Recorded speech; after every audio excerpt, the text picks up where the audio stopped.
Welcome to Hookspike Blitz. Tara't pag-usapan natin ang maiinit na updates sa sports at iba pang trending news in just 1 minute.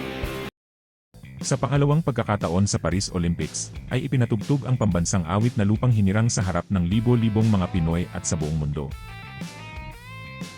Nakuha ni Carlos Yulo ang kanyang pangalawang gintong medalya sa 2024 Paris Olympics sa men's vault gymnastics. Nagtala si Kaloy sa final score na 15.116 sa pamamagitan ng pagkuha ng score na 15.433 sa unang set at 14.800 sa kanyang second set. Tinalo ni Carlos Yulo sina Arthur Dabchen ng Armenia at Harry Hepworth ng Germany. Sa nagawa ni Carlos, siya na ang pinakamagiting na Olympian ng Pilipinas sa edad lang na 24.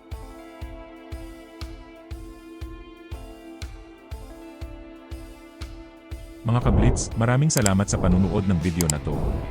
Para sa iba pang mga Blitz report, mag-subscribe, like, at comment below. Magdasal at mag-ingat tayo palagi. Hanggang sa susunod, maraming salamat.